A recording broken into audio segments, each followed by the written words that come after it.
As I neared the stronghold's inner sanctum, a strange sensation crept over me.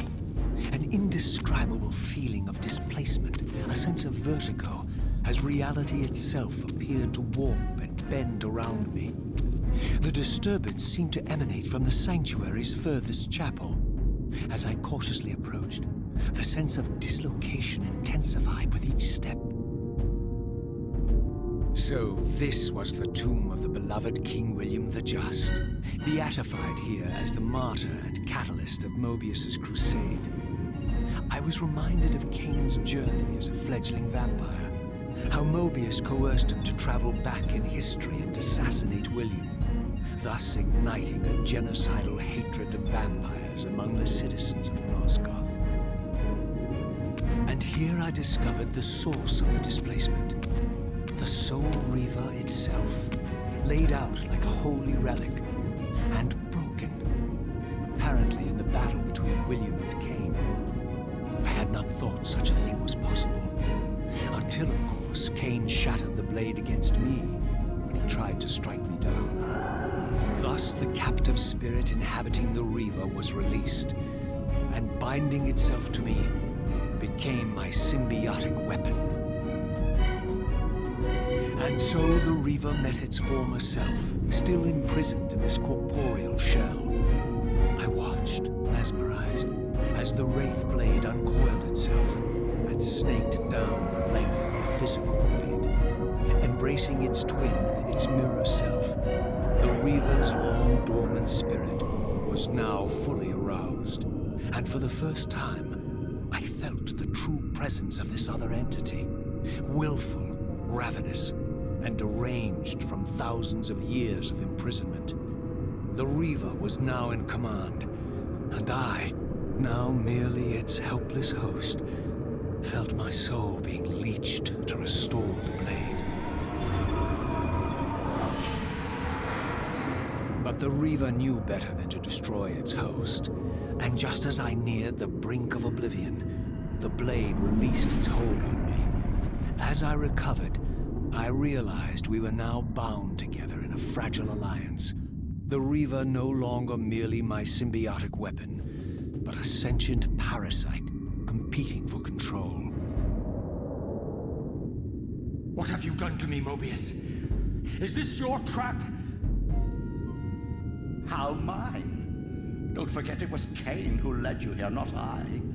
While you curse me, the only soul in Nosgoth ready to guide and assist you, Kain laughs at our folly and revels in your dismay. These blades, now coiled in sinister embrace, have inspired terror in the hearts of creatures far more durable than you, old man. Bound together as they are, I can only imagine what they could do to your soul's fragile shell.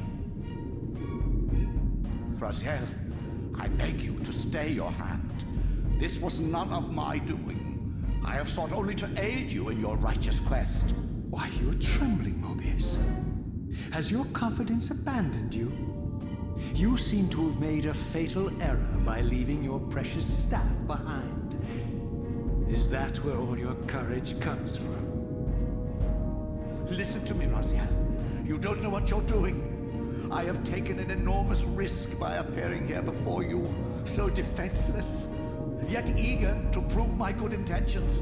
If there's anything left of the Seraphim in you, you won't do this. While you threaten me, your true enemy eludes you. Don't concern yourself with Kain, old man. He'll join you in hell soon enough. As you said, death comes for us all. Yes, the wheel of fate demands it. What did you say?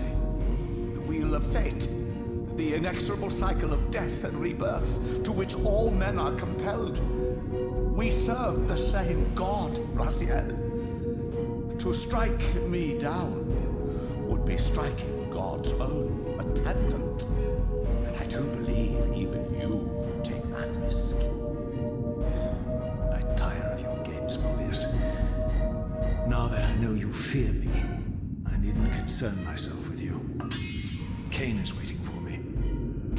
Go then, Raziel. Seek Kain out and destroy him. in the name of the one God we both serve. You, who were once a seraphim priest, murdered, profaned, destroyed, and reborn again from his mercy. You are now most powerfully equipped to be his agent, his instrument of restoration and retribution. My own vengeance is motivation enough.